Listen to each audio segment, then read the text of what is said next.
Okay, what we did in the previous 2 or 3 segments was set up the foundation for a treatment of mass transport in the continuum physics setting. Over this segment, and maybe 1 or 2 more, we are going to use this setting to treat a very important problem in materials science. In fact, in some sense, one of the canonical problems in materials science, and that is the problem of phase separation. Okay, so that is the plan, and we'll get started. So we are going to look at a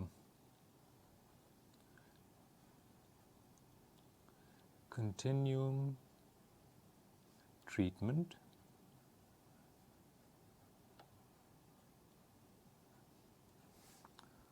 of phase separation.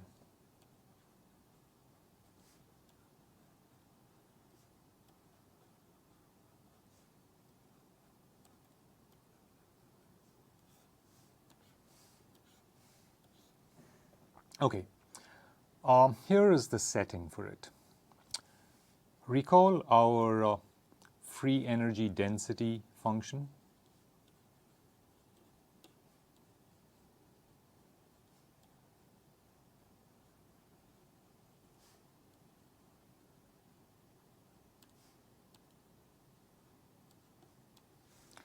And I believe we are calling it chi. And we made it a function of concentration. Okay? Problems of phase separation are driven by a free energy density that is characterized by the following sort of shape. We have C on the abscissa and chi on the ordinate. So phase separation becomes possible when the free energy has this type of a shape. Okay? What is most characteristic about this free energy is that it is non-convex.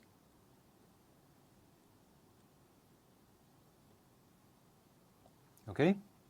Which means that there are regimes where the second derivative of chi with respect to C is less than 0. Okay? And for the way I've drawn it, that is roughly this region, this regime of concentration. Okay? It is in this regime that chi double prime, which is the, do that properly, chi double prime, right, which is the second derivative, is less than 0 in that region.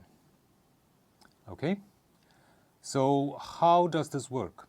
Well, here's how it works. To understand it better, let's label that concentration in the first minimum as C sub alpha.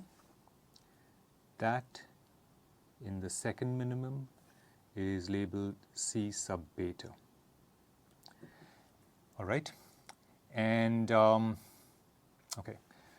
For future use, I'm also going to define C sub gamma, which is the mean of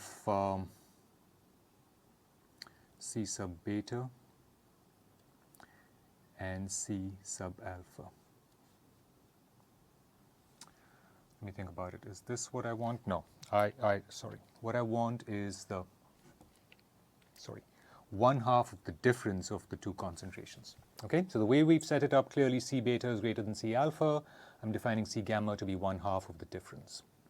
All right? Okay, so here's what happens here, and here's why phase separation tends to happen in these types of if you have this type of a free energy. Now, it turns out that because of this tendency in physics for the free energy to be minimized, okay, the system is going to try to find is going to try and occupy a concentration, attain a concentration, which is which gives it a minimum free energy. Okay, and clearly C alpha and C beta are concentrations which minimize the free energy locally.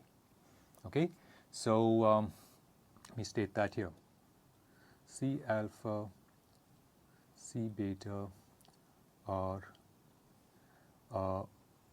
free energy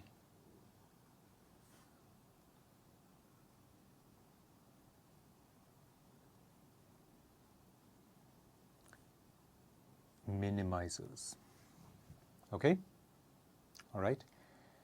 Now, and clearly, if you have a concentration of C alpha or C beta, things will, the system will be very happy. It will be in a minimum, and all is good. Okay, it will be in a local minimum, and all is good. But now, what happens if you have a concentration between C alpha and C beta? Okay, so if you have a concentration in this regime, right? What tends to happen is that actually the free energy can attain an even lower minimum, right, by doing something different, right? It will actually phase separate into some part which has C alpha and some part that has C beta. And here's why that happens, okay? Let me actually, to show you how that happens, let me just redraw this picture, because what I drew up there has already become a little busy. So let me redraw here. We have C, we have chi. I'm going to draw a non-convex free energy.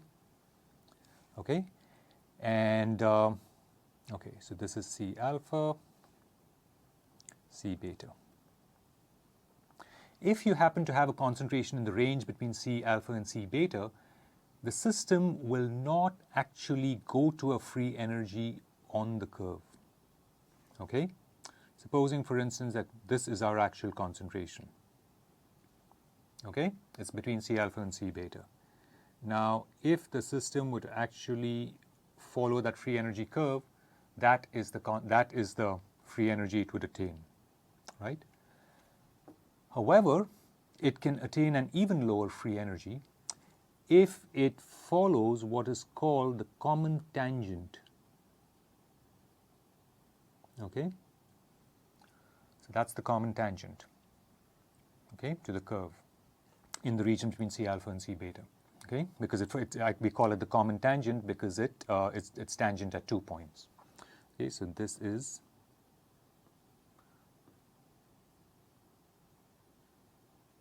the common tangent.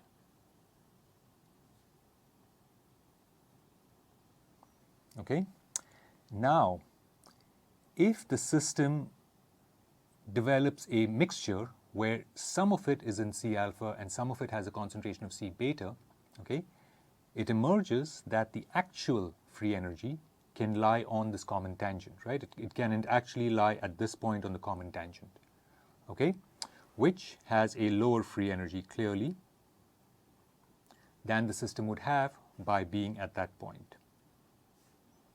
Okay? Now, how does the system attain that sort of state? Here's what it does. Okay? The system, in this case, the system forms a mixture. Okay?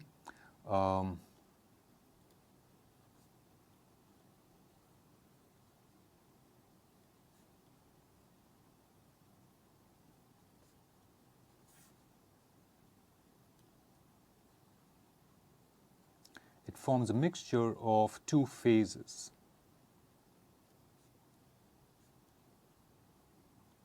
Right? And the two phases have concentrations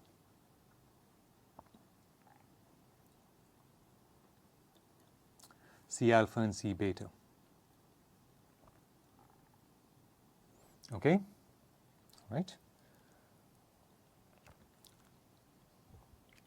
I'll go to the next slide to continue here. And just so that we have the picture, let me just very quickly reproduce the free energy. Okay? And we have the common tangent, C alpha, C beta. Okay, so it forms a two-phase mixture, right, at two different concentrations, C alpha and C beta. these two phases are labeled alpha and beta. Okay, obvious, right? So alpha is the phase that has concentration C alpha, beta is the phase that concentration C beta.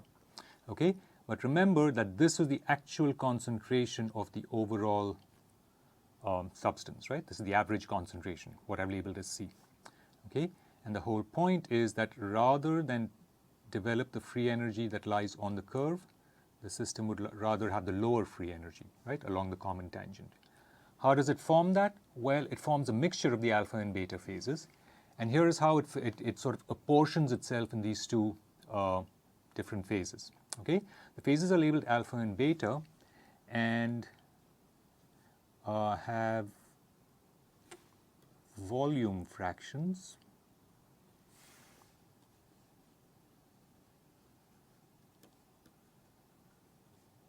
as follows. Okay? So the volume of the alpha phase, okay,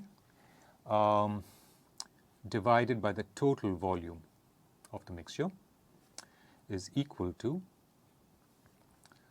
C beta minus C divided by C beta minus C alpha, and the volume of the beta phase is 1 minus this quantity that I just wrote, and that turns out to be C minus C alpha divided by C beta minus C alpha. So what we see is that the mixture, okay, actually apportions itself into two different phases, alpha and beta, all right? Let me circle them, alpha and beta, right? And what I've written here are the volume fractions of the two phases. Essentially what you're seeing is that it sort of apportions itself in proportion to the concentrations C beta, C alpha, and C. Okay? All right? So it forms this mixture, and by so doing, it should be clear to us that because these are the volume fractions of the total of the phases, right? The total free energy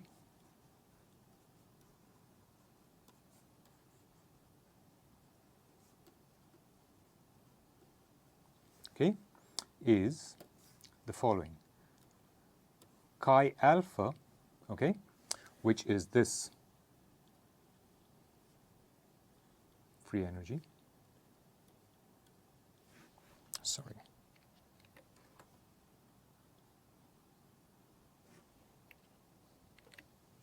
Chi alpha is that. Okay. Chi alpha times that volume fraction, chi alpha times V alpha plus chi beta times V beta, okay, where V beta is this one. Sorry, chi beta is this one. Okay? All right? And so it is that the total free energy of the system is there. This is chi alpha V alpha plus chi beta V beta. Okay? Clearly, it is lower than the free energy it would have if the system were to actually follow the free energy curve that I originally drew. In that case, this would be what is called the free energy that would be attained by the system actually going to the value on the curve dictated by the concentration C. That is called the homogeneous free energy. Okay? And what we're seeing is that this quantity, clearly from that curve, right, from if you look at where this sits on that plot, it doesn't sit on the curve, it actually sits on the common tangent, right? Clearly the total free energy which is given by this phase mixture, right, what I have here, this clearly is less than the value of chi simply obtained by evaluating C. Okay? So the system finds that rather than adopt the homogeneous free energy that is dictated by the free energy curve, it can form a lower free energy by separating into two different phases. Okay? The phases are alpha and beta, right? What I've circled here are the volume fractions of the two phases. They are defined by the concentration C alpha, C beta, and the actual average concentration of the mixture, which is C. All right? And this last circled formula gives us the actual free energy that the system attains by doing this phase separation. And clearly, it is lower than the homogeneous free energy it would have if it just followed the free energy curve. This is the basis of phase separation in alloys, okay, or in alloys or in general in materials.